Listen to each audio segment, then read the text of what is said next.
Anything me, Chief? Oh, yes, Danny. Sit down. I want to give you your assignment for this week. You're to write an article on world trade and Canada's part in it. But I don't know a thing about world trade. Marsden, I'm getting tired of this constant complaint of yours that you don't know anything about the subjects I assign you. I know you're not an expert on world trade. That isn't the point. Well, then... Now, wait till I'm finished. Remember when you used to cover murders? Those were the days. Well, when I sent you out to report a murder, I didn't expect you to know in advance who the murderer was, did I? You're a reporter. You report things as you see them or hear them, that's all. I don't want you to write your opinions about world trade. I want you to go out and find what people are thinking about world trade and report on that. Well, what makes you think people are thinking anything about world trade? Don't be ridiculous, Danny. Of course people have ideas about world trade. It's important to them.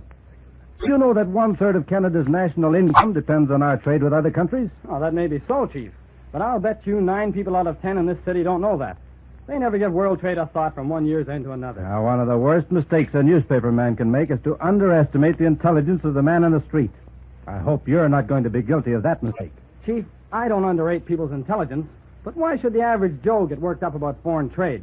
It's so remote from his everyday life. Wages, yes. Taxes, yes. Prices, yes. These are things he comes into contact with every day. But foreign trade, no. Well, I think you're wrong. I'll tell you what I'll do. I'll get the opinions of a number of people picked at random. I'll bet you $5 that out of the first 5 people, not one has any worthwhile ideas about world trade. That's a bet. Okay. It's a shame to take your money. I'll make it a little easier for you. If one person out of those 5 can give an intelligent thought about foreign trade, we'll cancel the bet. But if 2 out of the 5 come through with something worthwhile, then you pay me. All right. That's the way you want it. Better kiss that 5 spot goodbye right now. I told you before, Danny, I think you underestimate the intelligence of the average citizen. I just don't expect people to know about such remote subjects as foreign trade. After all, I don't know anything about it myself. And just what does that prove? All right. But you'll be sorry for that sarcasm when I walk away with that 5 spot. We'll see, Danny. We'll see.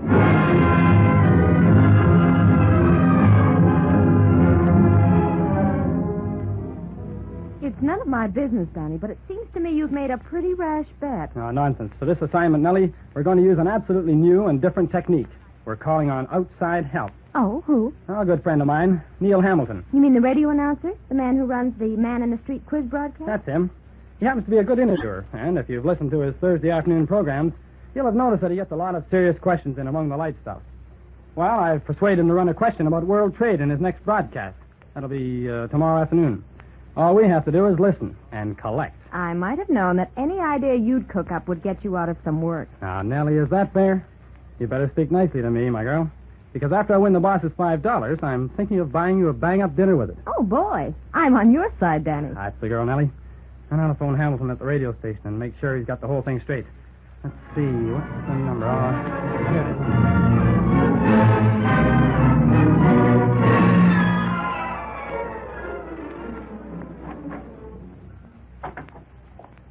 There you are, Danny. I was just... Say, what's the idea? Don't get hot under the collar, Chief. This will only take a few minutes. Now, look here, Marsden. I've got work to do. I don't want you cluttering up my desk with portable radios in the middle of a busy Thursday afternoon. I'm not interested in what's happened to John's other uncle by a former marriage. It's all right, Chief. Relax. Nellie, hang that aerial over the coat hanger, will you? Now, you better get your 5 spot ready, Chief. You'll be handing it over to me in about 10 minutes from now. Now, this is another of your crackpot ideas. No, it isn't, honestly. You're going to listen to Neil Hamilton's Man on the Street broadcast. Oh. Well, it could do worse, I suppose. It's an excellent program. But I don't see what it has to do with our bet. Well, you will. Here it is now. And here we are once again on the main street of Mid-City, about to stop unsuspecting strangers and give them a chance to win a cash prize by answering a few simple questions. Oh, here's the gentleman approaching right now. George, would you ask that gentleman if he'd mind stepping over to the microphone? As you know, audience, we give each contestant a chance at 3 questions, and the prize money doubles each time. $2 for getting the first question right, $4 for the second, $8 for the third question. And today we've a special question that we're going to ring in on every contestant. Now, here he is, our first contestant. How do you do, sir? How do you do? Not nervous, are you? Just a little. Well, just a little, eh? Well, sir, I don't think you'll be nervous anymore after you win $2 by answering today's first quiz question. And I'm sure you'll win that 2 spot because it's a very easy question. Here it is. How many loaves of bread are there in a baker's dozen? 13. 13 is right. And now you can win $4 on this second question, and it's rather an unusual one. Listen carefully to this one. What does world trade mean to you as a Canadian? World trade? That's right. Well, it means quite a bit. I understand that a third of our national income comes from world trade. Chief, you've been briefing these contestants. I work at a textile plant. We make woolen goods. A lot of our stuff is exported. Say, that's interesting. I understand that Canadian-made textiles are becoming world famous for quality. Yes, they are. We send our stuff to a lot of different countries. We couldn't hope to sell it all in Canada. Not enough population here. Foreign trade helps pay my salary. That's why I think it's important. Well, I'd say you'd certainly earned your $4 for answering that question, sir. And now I'll give you an easy one for number 3. What is a gerund? That's spelled Gerund. Is it a make of automobile, a part of speech, or a female giraffe? A part of speech. Absolutely right. And here's your $8. Congratulations, sir. And now I see that George has our next contestant already lined up here. Now we're even Steven, Danny. Okay, don't rub it Right in. this way, madam. Will you speak into the microphone, please? All set for the first question? I think so. Now, don't be nervous. It's an easy one. By the way, are you married? Yes, I am. You keep house? Yes, I do. Well, then you should be able to get this question without any trouble at all. What is the difference between cane sugar and beet sugar? Why, as far as I've been able to tell, there isn't any difference. And you are so right. Chemical analysis can't distinguish one from the other. Sugar is sugar, whether it comes from a cane or a beet. That's $2 you've won. And now here's the $4 question. All set for it? What does world trade mean to you as a Canadian? I'd say it means a whole lot. Oh, no. Would you like to elaborate on that one? Well, look at all the things I use every day that have to be imported from other countries. Coffee and tea and oranges and grapefruit, the rubber for the tires on my husband's car. Well, hundreds of different things. It stands to reason we can't get those things without sending something to those countries in exchange. Isn't that where our surplus wheat goes and our minerals and a lot of manufactured goods? Then, making the things we send to other countries gives jobs to a lot of Canadians. And some of those Canadians spend part of their paychecks in my husband's dry cleaning plant. I guess foreign trade is pretty important to me, to all of us.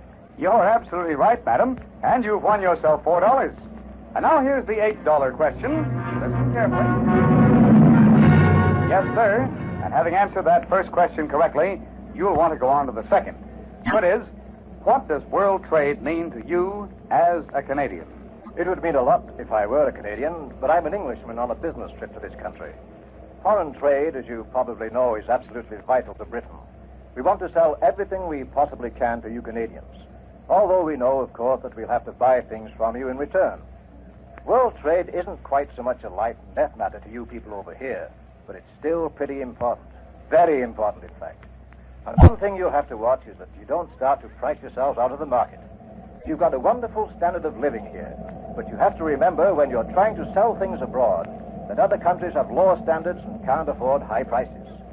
If it costs too much for you to manufacture your goods, your selling price will have to be too high and you won't find any buyers. We found that out, you know. Remember, we had to devalue the pound.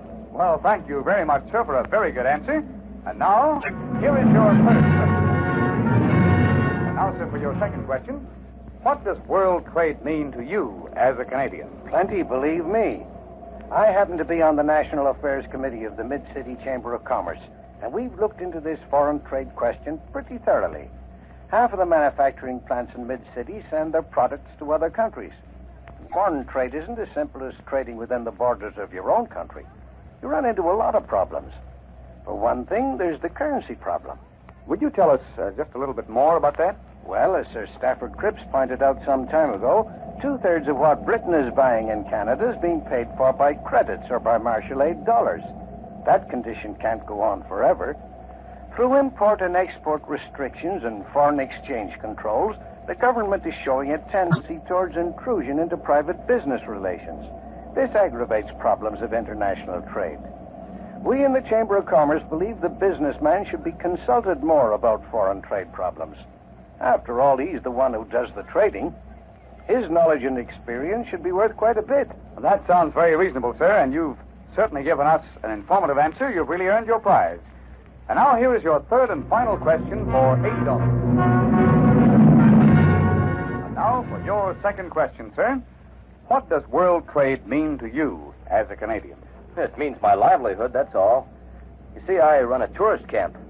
Over 85% of my customers are Americans. If they didn't come to Canada, I'd be out of luck, wouldn't I? Well, do you mean by that tourist business is a form of international trade? Well, sure it is. We Canadians have our scenery, our fishing and hunting, and other tourist attractions. They're natural resources, just as minerals and forests are. Tourists spend a lot of money here when they come to enjoy them. We sure need American dollars in this country, and you get a lot of them through the tourist trade.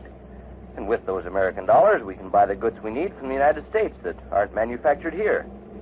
Yes, sir, the tourist trade is foreign trade, all right, and it's mighty important to all of us, but especially to guys like me who make their living directly from it. Well, thank you very much, sir. And now here's your third question. $8 if you give the correct answer. Well, Mr. Marsden? All right, here you are. Don't spend it all at once. Now, don't feel too badly, Danny. You're not the first man to underestimate the intelligence of the Canadian public.